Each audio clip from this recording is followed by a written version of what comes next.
भाई मानना पड़ेगा। रामलाल, जिस खीत को हाथ लगाता है वही सोना हो जाता है।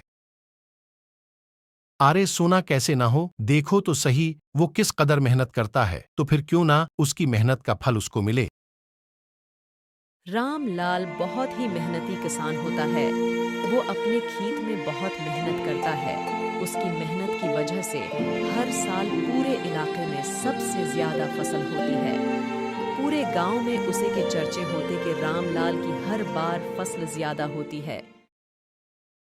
शांति, इस बार भी हमारी फसल सब गांव वालों से ज्यादा है। तुम देखना, इस बार हम खूब पैसे कमाएंगे। जी, ज्यादा कैसे ना हो, आप इतनी मेहनत करते हैं तो फसल तो ज्यादा होगी।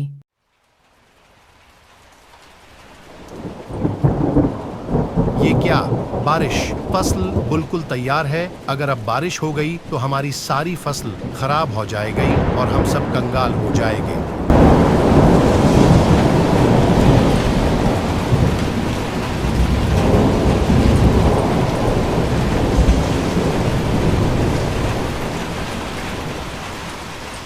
बहुत तेज बारिश की वजह से रामलाल की फसल पूरी खराब हो जाती है। फसल खराब होने की वजह से बहुत कम कीमत मिली है। उससे हमारा गुजारा नहीं होगा। मुझे कोई और काम तलाश करना पड़ेगा। सुनिए जी, आप सेठ साहब से कुछ पैसे ले लें और हम अगली फसल पर इसको वापस कर देंगे। ठीक है शांति, मैं सीठ साहब के पास जाता हूँ। अगर वो हमें पैसे दे दें तो फिर हम अगली फसल बो लेंगे और फिर उस फसल को बीज कर वापस कर देंगे। तेज बारिश की वजह से रामलाल की फसल तबाह हो जाती है, जिस वजह से उसकी कीमत कम मिलती है। रामलाल के पास इतने पैसे नहीं होते कि अगली फसल बोले, क्योंकि इतने पैसे से घर का खर्चा ही चलता है। सेठ मौदी गांव का अमीर आदमी होता है, जो लोगों को पैसे देकर उनके जमीनों पर कब्जा किया करता था। सेठ बहुत ही लालची होता है।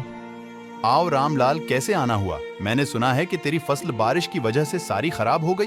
भाई हमें बताओ, हम तुम्हारे लिए क्या कर सकते हैं? हम तो लोगों के खादिम हैं, गरीबों की खिदमत करते हैं। सीठ साहब, आपसे जानते हैं कि मेरी फसल बारिश की वजह से खराब हो गई। अब मेरे पास इतने पैसे नहीं हैं कि अगली फसल बो सकूं। अगर आप कुछ मदद कर दें तो। हाँ हाँ रामलाल, क्यों नहीं, हम तो गांव वालों की मदद के लिए ही बैठे हैं। बोलो क्या चाहिए?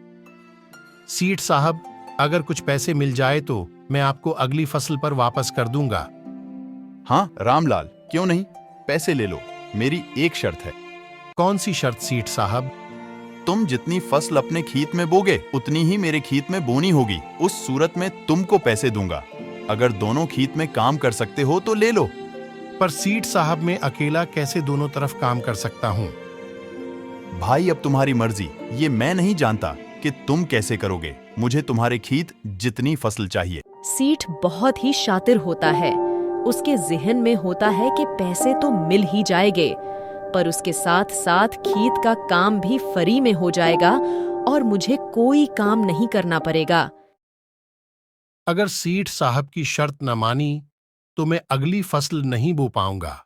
ठीक है सीठ साहब, मुझे मंजूर है। मैं अपने साथ साथ आपके खेत का काम भी करूंगा।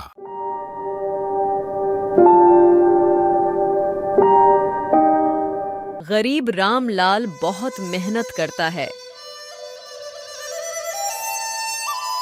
इसकी मेहनत रंग ले आती है और उसकी फसल बहुत ज्यादा होती है। उसके साथ साथ वो सेठ के खेत में भी काम करता है और उसकी फसल भी बहुत ज्यादा होती है। वाह रामलाल, तुमने तो कमाल कर दिया। उस बार तो खेत में बहुत ही ज्यादा फसल हुई है। सेठ बहुत लालची होता है। वो अपनी फसल नहीं काटता, उसके अंदर लालच होता है।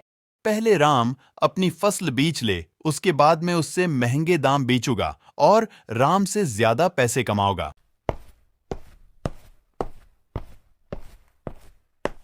सीठ साहब, ये लीजिए आपके पैसे जो आपने मुझे दिए थे। राम सेठ के पैसे देकर चला जाता है तो सेठ सोचता है कि अब मैं अपनी फसल उससे महंगे दाम बेचूंगा। अगले दिन बहुत तेज बारिश आ जाती है और सेठ की सारी फसल खराब हो जाती है।